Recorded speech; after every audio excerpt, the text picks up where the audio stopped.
Ladies and gentlemen, I want to talk to you today about a secret, not the kind that's locked away, but the kind that lives within you, waiting to be uncovered. The secret of becoming mentally strong. Pain is a part of life that none of us can escape, but so often we try to avoid it. We numb it, deny it, or run away from it. Yet pain has a purpose. It's a messenger, a guide, and sometimes even a mirror. When we stop seeing pain as something to fear and start viewing it as a teacher, we open ourselves to profound growth. It's in those moments of discomfort and struggle that the seeds of resilience are planted. Think about a time in your life when everything seemed to fall apart. Maybe it was a loss, a failure, or a betrayal. It felt unbearable, didn't it? But if you look back, you'll realize that moment taught you something you couldn't have learned any other way. Pain strips away the unnecessary, leaving only the truth. It forces you to confront parts of yourself you may have been too afraid to face. Pain teaches humility. It reminds us that we're not invincible, that life can change in an instant.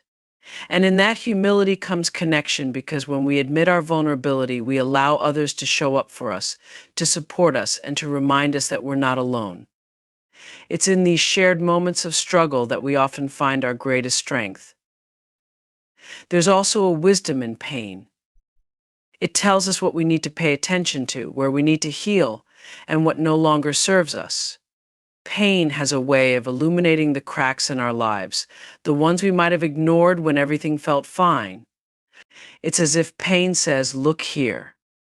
This is where you need to grow." When we embrace pain instead of resisting it, we discover its transformative power. Pain doesn't just break us, it reshapes us. It helps us shed old identities, beliefs, and habits that no longer align with who we are becoming. It's in the breaking that we find the opportunity to rebuild ourselves stronger, wiser, and more aligned with our true purpose. Consider the lotus flower. It grows in muddy, murky waters, yet it rises above to bloom in all its beauty. Pain is that murky water. It's messy, uncomfortable, and often feels like it's pulling us under. But it's also the very environment that nurtures our growth. Without the mud, there would be no lotus. Pain also teaches us to be present. When life feels easy, we often live on autopilot, barely noticing the details. But pain has a way of snapping us into the moment, forcing us to feel everything. In that heightened awareness, we find clarity. We see what truly matters, and we begin to let go of the things that don't. Finally, pain fosters empathy. When you've walked through fire, you recognize the flames in someone else's eyes. You become more compassionate, more understanding, and more connected to the human experience. Your pain becomes a bridge, a way to reach others and say, "I see you. I've been there too." Through this connection, pain turns into a gift, one that allows you to support and uplift others. Self-awareness is the foundation of mental strength. It begins with the willingness to look within, to ask yourself the hard questions, and to sit with the uncomfortable answers.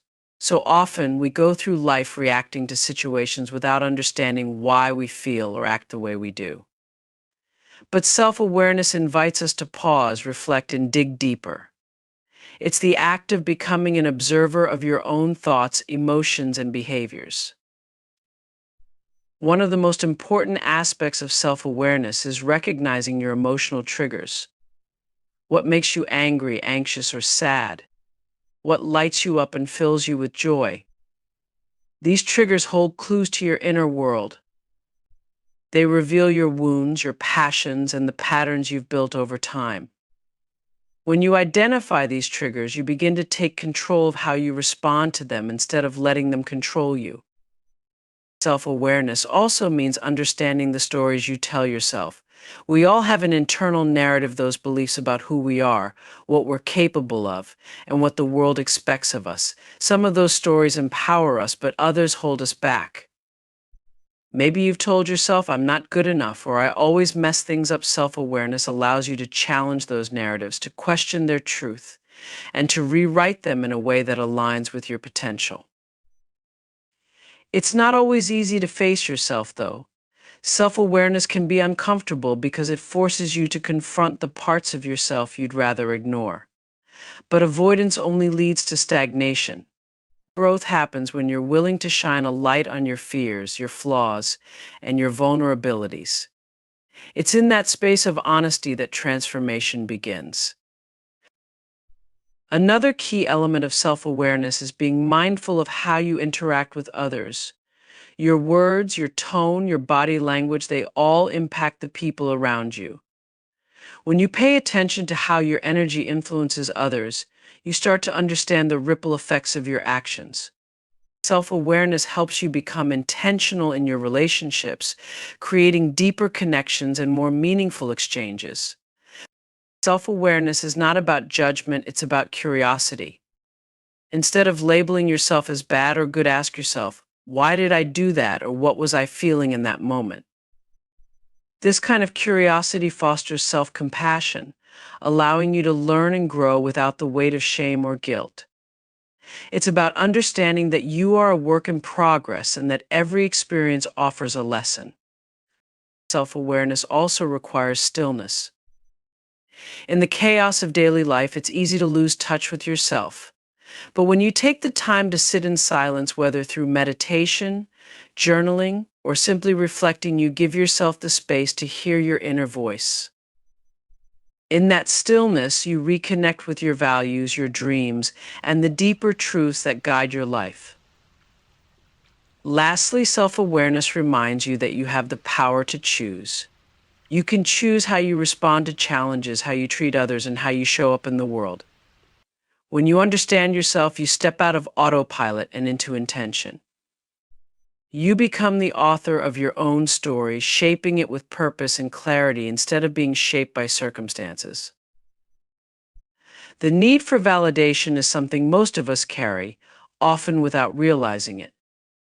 From an early age, we're taught to seek approval, whether it's a pat on the back, a gold star, or a kind word from someone we respect. But as we grow older, that search for validation can become a weight that holds us back. When your worth depends on someone else's opinion, you give away your power. Letting go of that need is an act of reclaiming yourself. At its core, the need for validation stems from a desire to feel seen, heard, and valued. It's a deeply human longing, but the problem arises when you rely on external sources to fulfill it. Whether it's through social media likes, a boss's praise, or a friend's approval, chasing validation from others creates a cycle of dependency. You begin to shape your actions, words, and even your identity around what you think will make people like or accept you. The truth is, no amount of external validation will ever be enough if you don't believe in your own worth. It's like trying to fill a cup with a hole in the bottom. No matter how much praise you receive, it drains away, leaving you feeling empty again. The only way to truly feel whole is to look inward, to learn how to validate yourself from a place of self-respect